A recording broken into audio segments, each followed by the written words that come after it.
17-26 মানে মূলাঙ্ক 8। মূলাঙ্ক 8-এর 2026 কেমন যাবে?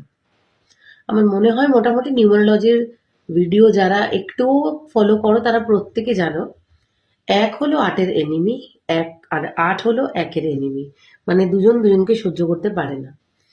পিতা পুত্রের সম্পর্কে বিশাল ঝামেলা। পিতা হলেন 1 সূর্যদেব, পুত্র হলেন শনিদেব। তো 8-এর লোকেদের জন্য এই 1-এর বছর কেমন যাবে আমার মনে হয় একটু হলেও তোমরা নিজেরা ফিল করতে পারো যে এই বছরটা একটু স্ট্রাগল যাবে। আচ্ছা, এইটা বলতে বলতে আগেই বলে দিই আমি নিজেও একজন 8, আমারও 17 তারিখে জন্ম। কিন্তু কিছু যদি এইগুলো বলে দেওয়ার কারণ কি, মানে আমরা আগে থেকে এগুলো কেন শুনি, কেন জানতে চাই আমাদের ভবিষ্যৎ? নিশ্চয়ই এই প্রবলেমটা যাতে আমাদের সাথে চলতে থাকে, আমরা যাতে এই প্রবলেমটা ফেস করতে থাকি তার জন্য নয়। আমরা এরকম জিনিসগুলো শুনি, এগুলোকে ফলো করি এই জায়গাটা থেকে নিজেরা বেরোতে চাই বলে। তো এই বছরটায় যদি মানে নিজের দুর্ভাগ্যকে আমরা বাড়াতে না চাই 8-এর লোকেরা, তো আমাদেরকে কি করতে হবে? সবার প্রথমে বলবো একটু পিপল প্লিজার হতে হবে। মানে ধরো তোমার যে কথাটা তুমি বললে, মানে আমার ভাষায় হচ্ছে খ্যাক করে আমরা যেটা একটু বলে দিই, তুই চুপ করতো, এরকম ভাবে আমরা কিছু সত্যি কথা পাঠ করে আমরা বলে দিই।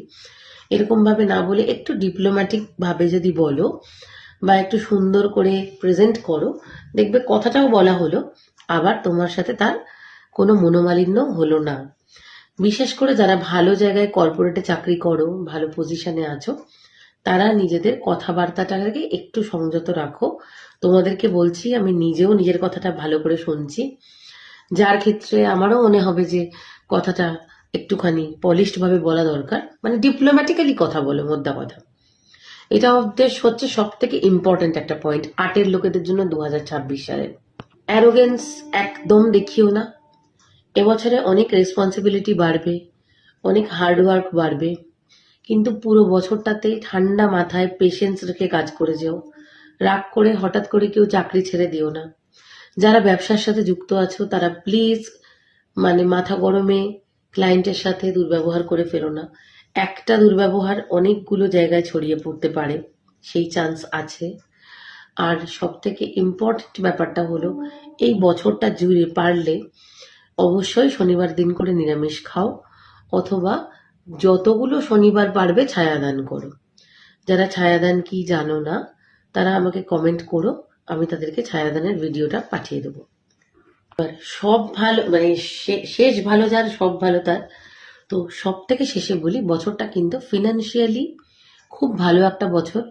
টাকা পয়সা প্রচুর ইনকাম হবে, প্রচুর নতুন নতুন দিক খুলবে, যেহেতু 1-এর বছর শুরু এবছর সবার জন্য আছে। তো তোমাদের জন্য ভালো শুরু আছে, ভালো কোনো অপরচুনিটি এবছর তোমাদের জন্যও আছে। সো প্রচুর টাকা পয়সা রোজগার করবে, প্রচুর ভালো ভালো অপরচুনিটি আসবে, ভালো ভালো বন্ধু বান্ধবের সাথে আলাপ হবে। এবং রিকোয়েস্ট করছি, অনেক দূরে কোথাও ঘুরতে যেও না, অনেক দূরে ড্রাইভ করে কোথাও না যাওয়াটাই বেটার। যদি ঘুরতে যেতেই হয় তো পাবলিক ট্রান্সপোর্ট ইউজ করো বা ড্রাইভার এই ধরনের কিছু ইউজ করো এই বছরটা 8-এর লোকেদের জন্য, এটা আমার রিকোয়েস্ট। আর খুব কঠিন একটা কথা, জানি না নিজের ক্ষেত্রেও মানাটা খুব কঠিন 8-এর লোকেদের জন্য, কারণ 8-এর লোকেরা না নারকেলের মতো হয়, বাইরেটা খুব শক্ত ভেতরটা তো নরম।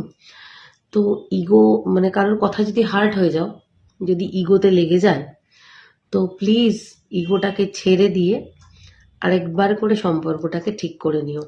কারণ হলো প্রচন্ড একা হয়ে যাওয়ার চান্স আছে এই বছরে। অনেক মানুষকে নিজের ইগো বা রাগের জন্য হারিয়ে ফেলার চান্স আছে। সো তোমরা যদি সম্ভব হয় এই বছরটাতে যখনই বুঝতে পারবে যে তোমার ইগোটা তোমার মাথার উপরে উঠে যাচ্ছে, কন্ট্রোল করতে পারছো না, তখনই ওম নমঃ শিবায় চ্যান্ট করবে আর নিজের থেকে চেষ্টা করবে রিলেশনশিপটাকে রিপেয়ার করে নেওয়ার। ভিডিওটা কেমন লাগলো জানিও, সবাই ভালো থেকো।